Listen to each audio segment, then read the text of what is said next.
J'entame mon 4e mois d'apprentissage et de pratique de la guitare, il est temps de faire un bilan. J'en avais fait un pour le premier mois.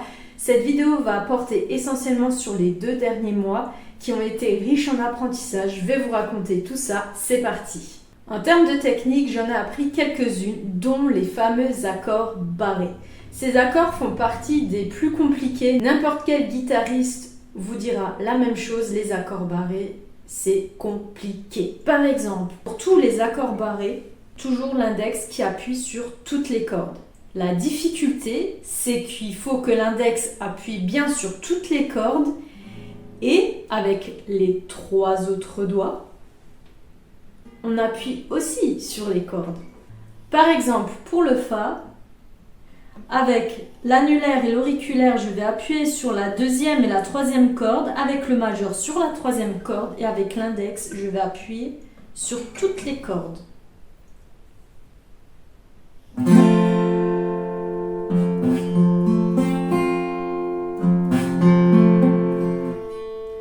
Bon, ça sonne déjà beaucoup mieux qu'avant parce que avant, je peux vous dire que j'avais beaucoup de mal. En fait, avec les accords barrés, en plus de bien mettre l'index, d'appuyer correctement avec les autres doigts, il faut aussi jouer avec la position du poignet et la position du pouce derrière le manche.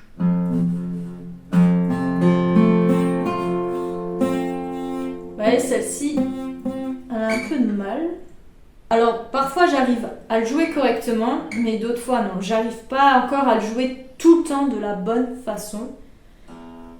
Voilà, vous voyez? Alors que j'ai pas changé la position. Voilà, là j'ai réussi à le jouer. Alors bien sûr, il n'y a pas que le Fa en accord barré, il y en a aussi ici. Par exemple, ici c'est le Sol, on a le La qui est ici, le La qui se joue de cette façon, et le La aussi, j'ai du mal. Là c'est la 4e corde qui arrête pas de... j'ai du mal.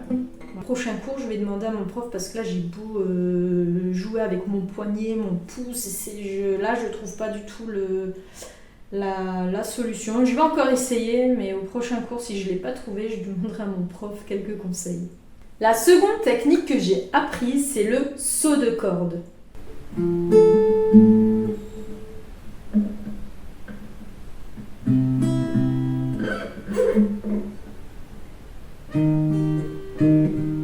Cette technique permet de développer la dextérité de la main droite. Donc au lieu de jouer une corde après l'autre, par exemple, je vais jouer la 2e, la 4e, la 6e. Je pense que c'est grâce à cette technique que je me suis améliorée en arpège. Ça me permet d'être beaucoup plus concentrée sur ma main gauche lorsque je fais mon changement d'accord. En ce qui concerne la fluidité du changement d'accord, je me suis bien améliorée aussi de ce côté.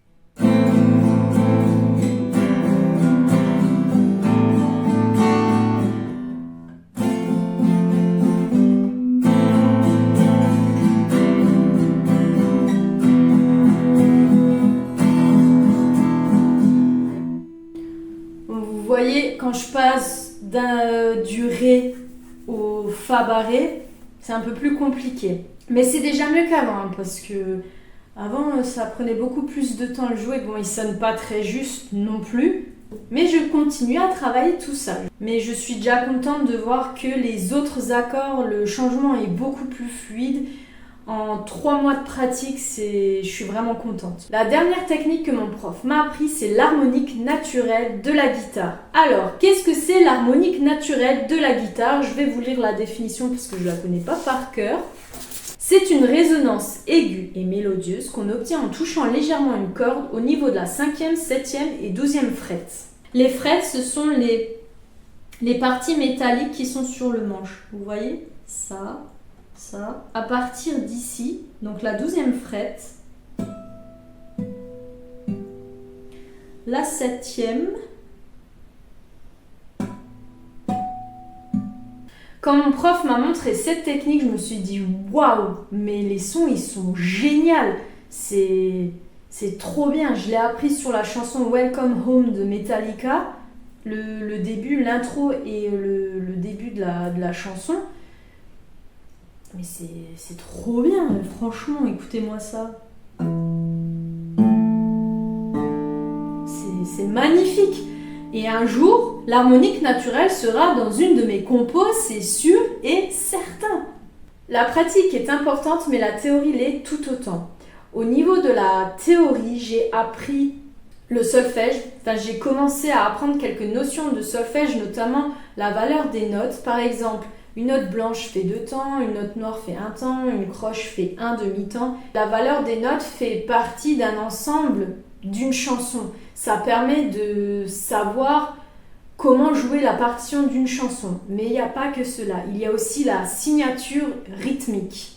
Par exemple, je vais vous montrer la feuille de ma seconde composition. Là, entre la ligne là et la ligne là, c'est une mesure. Entre celle-ci et celle-ci, c'est une mesure. Et dans ces mesures, il y a 4 temps. Les notes que je dois jouer pour ces mesures, ce sont des croches. Et les croches, ça fait un demi-temps. Je vais vous faire une petite démo. Oups. 1, 2, 3, 4. 1, 2, 3, 4. 1, 2, 3, 4. 1, 2, 3, 4. Si maintenant j'avais décidé de jouer avec des notes noires au lieu des croches, ça ferait 1, 2, 3, 4.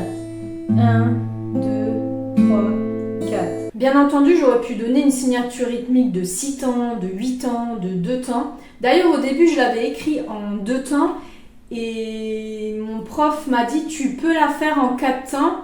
Mais du coup, il faut que tu changes l'écriture de la mesure. Ensuite, la signature rythmique peut être binaire ou ternaire. Donc binaire 2 et ternaire 3. Par contre, là, je ne vais pas pouvoir vraiment vous expliquer ce que ça veut dire parce que même moi, je n'ai pas encore tout compris. Je vais d'ailleurs le redemander à mon prof au prochain cours parce que c'est pas très clair encore là dans ma tête. Parfois, je mets un peu plus de temps à comprendre certaines choses, surtout la notion de solfège, de signature rythmique, c'est quand même quelque chose d'assez complexe. C'est normal de ne pas comprendre la première fois. Alors, je préfère mieux rien vous dire, je peux juste vous dire que la signature rythmique peut être binaire ou ternaire. Pour la prochaine vidéo bilan, je saurai peut-être ce que c'est. Non, c'est pas je saurai peut-être, c'est je le saurai. Et je vous expliquerai à ce moment-là ce que c'est exactement la signature rythmique binaire et la signature rythmique ternaire. Vous avez déjà dû voir certaines guitaristes et certains guitaristes jouer de cette façon. Mais ils ne jouent pas n'importe comment. Parce que si maintenant je joue...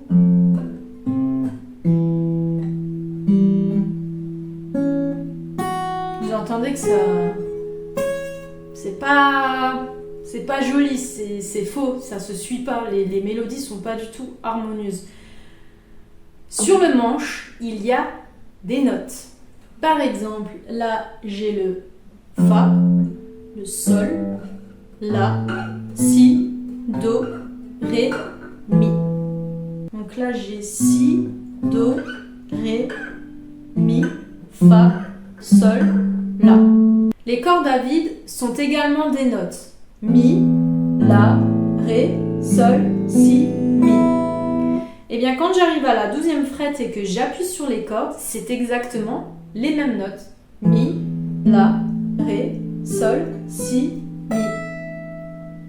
Mais un peu plus aigu. Tout ce que j'apprends en pratique et en théorie, je l'applique à mes compositions. Alors je ne mets pas toutes les techniques dans une seule chanson, mais parfois quand j'en apprends une nouvelle et que je suis en train de composer, je me dis ah bah tiens ça pourrait bien aller dedans et puis après j'essaye, ou ça fonctionne pas. Dans ma première vidéo bilan, je vous avais joué le début de ma première compo.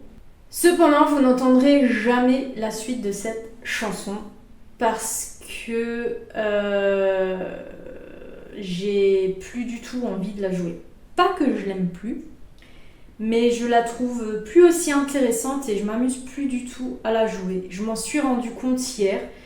Je m'entraînais encore, je la jouais en m'entraînant avec le métronome. Et j'ai pris conscience, je me suis dit, mais en fait, tu t'amuses plus avec cette chanson, ça t'intéresse plus de la jouer, alors pourquoi tu continues quand même? Et c'est vrai qu'en fait, j'ai pas besoin de continuer à la jouer. Et je me suis dit, laisse-la à l'étape de démo. En plus, je trouve qu'elle n'est pas aboutie, il manque quelque chose. Quand je finis la troisième partie, je sais pas, je trouve qu'il y a un truc qui... Elle se termine pas, ça se termine brutalement, je trouve. Je me dis que ça sert à rien de continuer, tout simplement. Il y a des musiciens et des musiciennes, je pense que toutes les chansons qu'il ou elle écrit, il n'y a pas tout le monde qui va les entendre. Il y en a qui vont rester à l'étape de démo, il y en a qui vont même pas, vont jouer un petit peu, bon en fait non, ça sert à rien. Il faut pas que ça devienne une corvée pour moi de jouer. C'est ma passion, j'ai pas envie que ça devienne une corvée. Alors j'ai plus envie de la jouer, je la joue plus, tout simplement. Pour celles et ceux qui ont vu ma dernière vidéo où je vous emmenais avec moi dans la composition de ma deuxième chanson, je vous avais joué la première partie.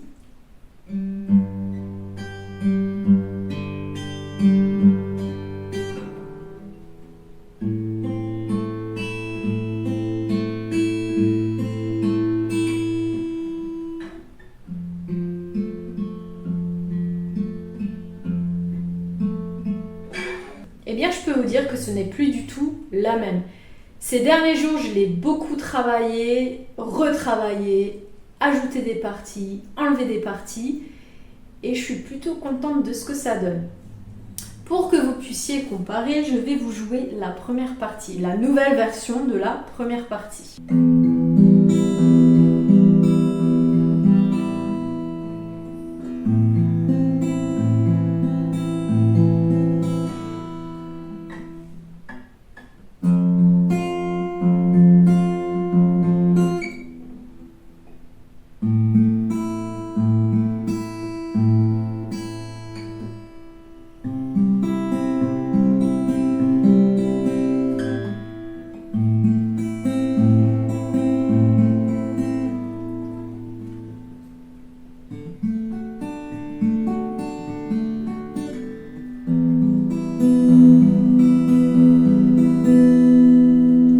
Par rapport à la première version, je la trouve plus aboutie, même si elle n'est pas terminée. J'ai déjà écrit l'intro, la première, la deuxième partie, la troisième, elle est en cours. En tout cas, j'ai hâte de travailler dessus tous les jours.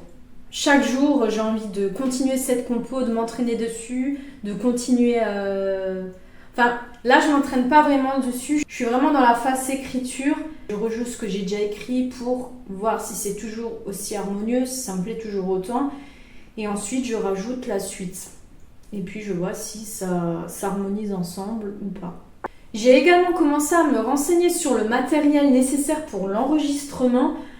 Alors, c'est pas pour tout de suite. Je pense que ce sera plus pour fin de cette année, début de l'année prochaine. Bien sûr, le but, c'est d'enregistrer mes compos. De toute façon, je suis encore loin de les enregistrer. La première, elle va rester en phase de démo. Deuxième, elle est en cours d'écriture. Et j'ai commencé une troisième. Enfin, j'ai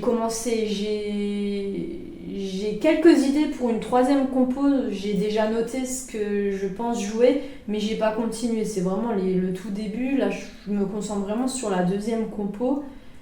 Mais quand j'ai des idées comme ça et que je joue et que je trouve que ça peut donner quelque chose, je le note quelque part pour le jour où je déciderai de travailler dessus.